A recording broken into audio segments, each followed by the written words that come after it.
Welcome to the Deep Dive. We unpack source material, really digging in to bring you the essential insights. That's right. Today our focus is Okadamoto, your seamless ride experience.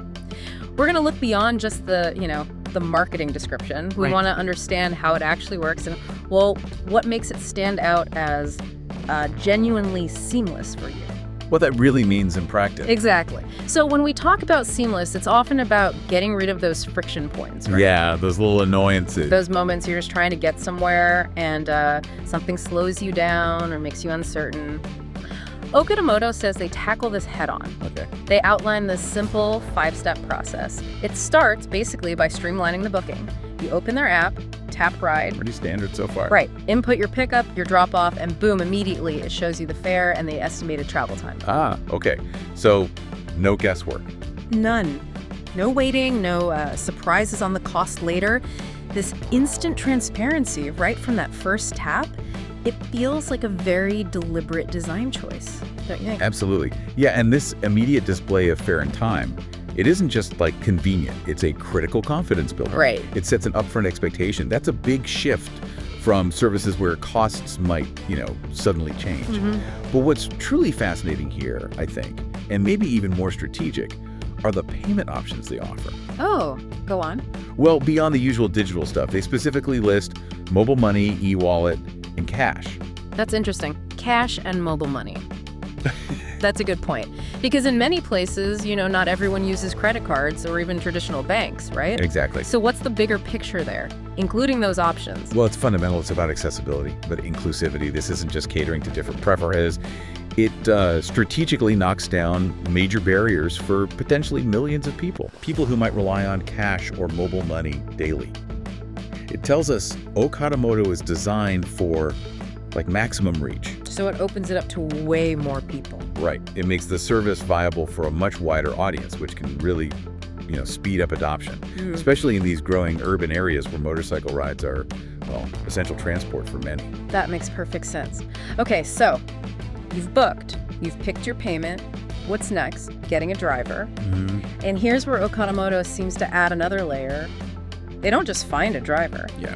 No, they give you the driver's name and their motorcycle plate number, and that driver comes right to you. Ah, okay. The specific details. Yeah, knowing the specific vehicle, the driver's identity, that seems pretty significant, especially for a motorcycle service. How does that actually impact the rider? Oh, that level of detail is a game changer, especially, in busy cities where safety and just quickly spotting your ride are key.